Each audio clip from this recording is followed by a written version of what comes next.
So I decided to go back to the beginning with this little 36 caliber rifle. I chamfered it a little bit better, and I took a 69 caliber round ball and put a much better crown on it. Not that that's the problem, but that's just something that I decided to eliminate while I was trying to figure out why this gun was shooting so poorly in the previous video. And to give you a little bit of the story, I know this rifle can shoot good. The thing is it shoots better with Pyrodex. I know that sounds a little queersome at this time, but this rifle really does shoot better with Pyrodex. But what I'm going to do now is, like I said, I'm going back to the beginning. I'm going to be shooting Schuetzen 3F 30 grains by volume. Now, just to put this into the greater, larger context, several years ago, I'm thinking maybe 4, close to 5 now, I went on a primitive squirrel hunt with a bunch of buckskinners, and this is the rifle that I took. And I wanted to make sure that the sights was still, you know, where they were, my eyesight could still adjust to them, and all of that. Now, with that being said, I have that target from back then. This is what the target was. And I decided to play with the sights just a little bit, and this is what I ended up with. So I know the rifle shoots, but on that particular hunt, all was lost, because what I did is I took my homemade black powder, but that's when I was screening it. I've learned a whole lot since then about homemade black powder, and I didn't harvest any squirrels. I shot at quite a few squirrels, but I missed every single shot. I was shooting 36 grains of that homemade screened powder, but as we all know, that's not the best way to make homemade black powder, especially if you're going to hunt or compete with it. So I have another large target set up, and I'm going to see if I can't get this thing sighted in to do any better than it did the other day. So follow along on the journey, and I'm still shooting my homemade percussion caps because I've been kind of tracking as to which ones work the best with what I have, charged the percussion cap with. So I'm going to get loaded up, and like I said, I already did move the sight, so I don't know where this gun impacts at this moment in time, but we'll find out.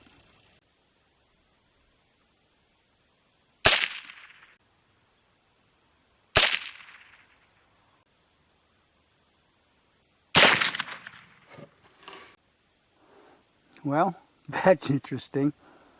Haven't found the patch yet, but I will tell you those 2 caps that did not ignite was 2 bang caps together without any black powder compressed on top of them. So I may just shit can all of those and go back to the ones that have the black powder compressed. Those seem to work pretty good. So I'm going to get reloaded and continue on. I am using a spit patch, and I went through my drawer with all of my patching material, and I found some really tight weave 12 thousandths. It could be 13 thousandths, but that's what I'm shooting now. So I'm kind of curious to find those patches and see if they're disintegrated or burnt through. I'll be looking a little bit more for the patches the more I shoot. I'm going to get reloaded and see what happens. And just a quick side note, I'm shooting without my glasses so that I can see that rear sight very clearly. This particular percussion cap is going to be 2 bang caps with sulfur from a match head. No, sulfur, I take that back, with sulfur added on top and compacted. Let's see what it does. Correction, I found the note. It's 2 bang caps with the match head, scraped off and compacted on top of everything. So let's see what it does.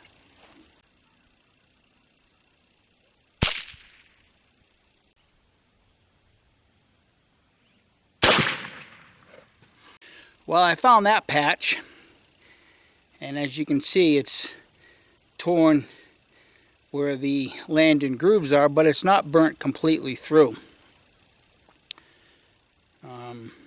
That's all I'm going to say about that. I'm scraping off some black powder residue, which would be the Schuetzen 3F, in my fingernail. But I'm going to keep going with this and see how far I can get with, Schuetzen 3F compared to what I could normally do with my Pyrex. There we go. All right, let's just keep going.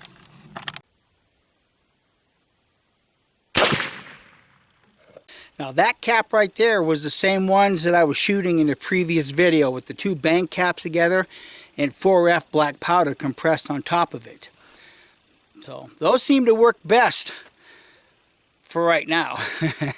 I'm going to go mark that off, and I can see where I have to move the rear sight just a little bit, because when I'm looking at the rear sight and as I'm holding the gun, from what I perceive as being square, the right side of the V-notch is kind of blocking a little bit of the front sight. So I kind of have to adjust the gun, canter the gun a little bit to get it in the middle, and I think I can correct that just by moving the rear sight just a touch. All right, I'm going to go mark that off and keep going, and I will let you know that was the third shot, and it was a little more difficult to load, and I could feel it being, as I'm pushing the ball patch down, I could feel it, the grit that's left behind from that Schuetzen. But I guess at this point it is what it is, especially with this gun. Well, that one hit the bullseye. What I'm going to do is I'm going to soak a couple of these patches with that Blue Thunder and see if it helps with the loading a little bit. I'll get the camera turned around and you can see the next shot where it impacts on the target.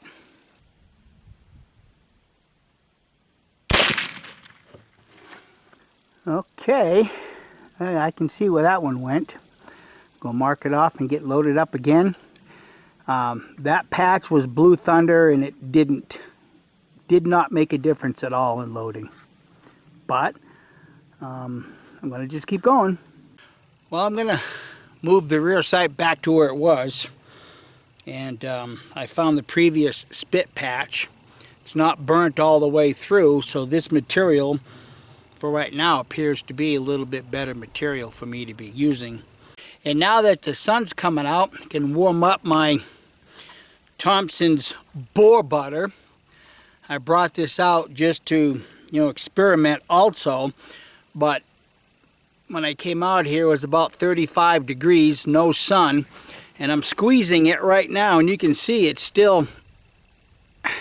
just not wanting to move in that tube. So I'm going to let it soften up a little bit and lube a couple of those patches with this and see if it makes any difference at all. We'll find out together. That one was real difficult to load, and I'm still using the Blue Thunder. And what is this, shot number 5? So like I said before, after about 4 or 5 shots, I have to go to a 10,000ths patch to make loading easier. And even with Schuetzen 3F, doesn't make a difference.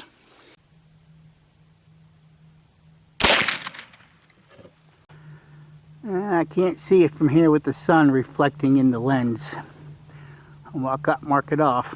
Shot number 6, 10,000ths patch, with the Blue Thunder as the lube.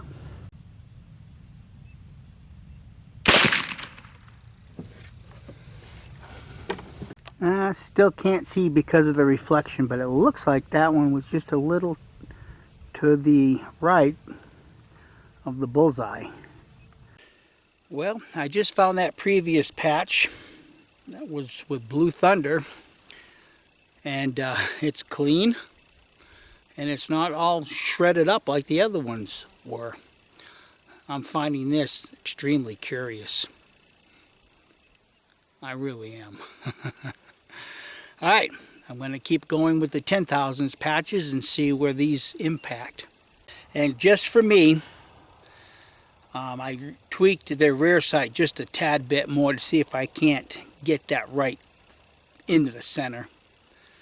We'll see what happens. And I am holding right at the 6 o'clock position so that when I'm looking down the barrel and you've got your V-notch in your front sight, the circle is just right at the top of, at the top of the front sight. So I'm holding right at the 6 o'clock position.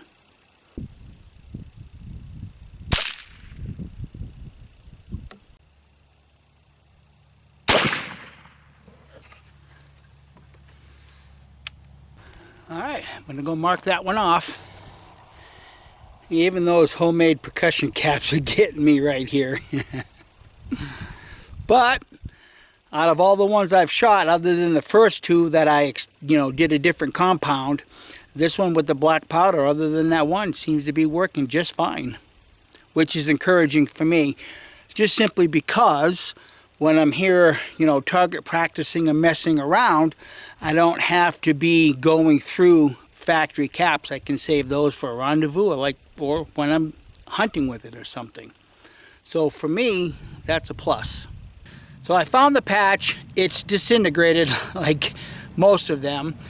I'm going to zoom in on the target and you'll see where shot number 7 went. It went high and a little more to the right. So what I'm going to do is I'm going to brush the gun. I'm going to run a brush down the barrel, see if I can clean out some of that fouling, maybe a patch or two of moose milk, and then see if that makes a difference. And I'm suspecting it's going to, just simply because it's a small caliber gun, and even though you're using less powder, in my opinion, it's more susceptible to black powder fouling. So let me show you the target. So you can see shot number 7. It's high, so I'm gonna, like I said, clean out the barrel and see if it does improve it any at all. And I kind of suspect it will. Okay, my brush has got jute twine wrapped around it, and I'm gonna kind of show you just how much fouling, if you can pick it up, how much of that fouling is caked on this cleaning brush. I hope the camera can pick it up well enough you can see. I mean, there's a huge chunk of it right there. Yeah. I'm going to run it down the barrel a couple more times and then use some Blue Thunder to see how much further cleaning it's going to take. So that's the third dry patch. As you can tell, it's still pretty dirty. That's why the accuracy is going to hell with this gun after, 5 shots or so. That's about it. Then the gun's got to be cleaned. So I run 5 dry patches down it.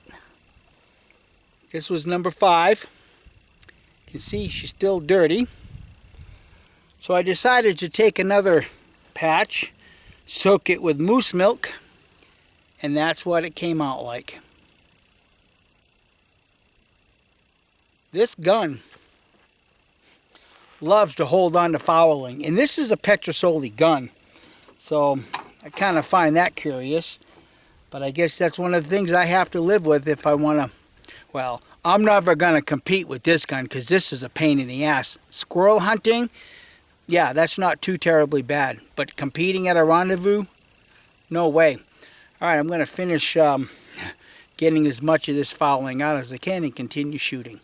Okay, this is the 4th patch after the second wiping the barrel out with Blue Thunder. That was one side, and I flipped it over to the other side, and it's getting clean now, so I'm going to get loaded up and keep shooting. And also I went back to the spit patch with those little thicker patch, and guess what? It loaded just like the first one did. So I may just have to stick with the spit patch also. All right, let's see what she does.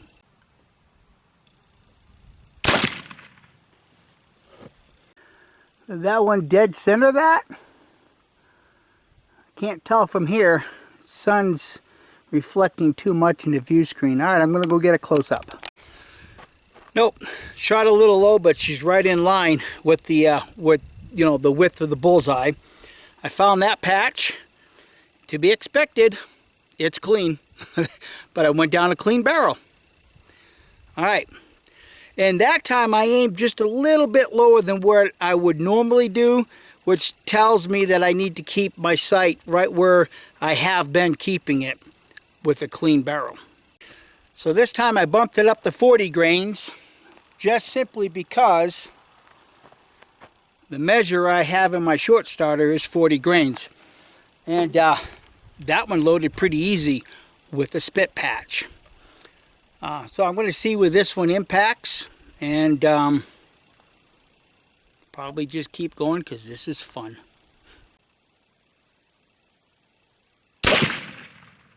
I flinched on that one. Number 9, 40 grains, spit patch hit right next to that first shot. I'm going to do some more shooting with 40 grains. I don't know, maybe this thing likes 40 grains instead of 30. So just for my own personal knowledge, I got it pushed down to about right in here, and she was very difficult. But once I got past that, I guess would be a powder ring, the rest of it went down real smooth. All right, let's take the next shot.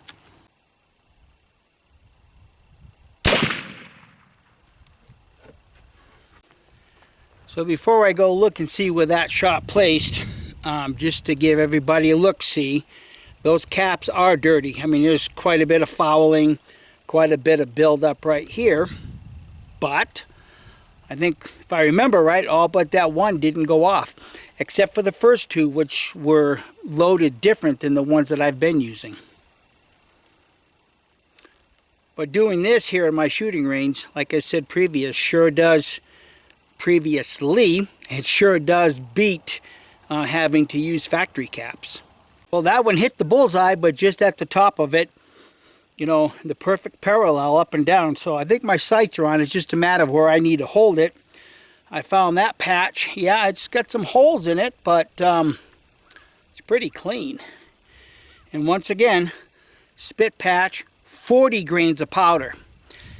Maybe that's been my mistake all along, is just not putting enough powder in this damn gun. Who knows?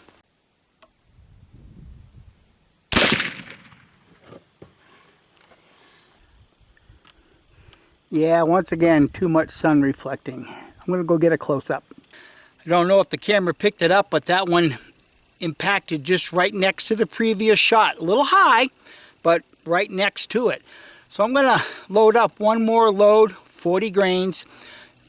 Again, she's getting tough to load. So I've learned a couple of things. 40 grains for a powder charge. If I use my homemade black powder, I probably should be bumping that up around about 45 or so, maybe 50. And after 5 or 6 shots, I need to brush it and clean it. All right, here's the last shot. I'm going to call it quits because I just accidentally double patched it and I can't get that ball down. So I want to thank everybody for watching, and I'm going to do one more test once I get all of this cleaned out. Then I'm going to try my homemade black powder and see how it does in this gun. So hope you give it a thumbs up and share it with your bestest of buds. We'll catch you in the next one. Bye.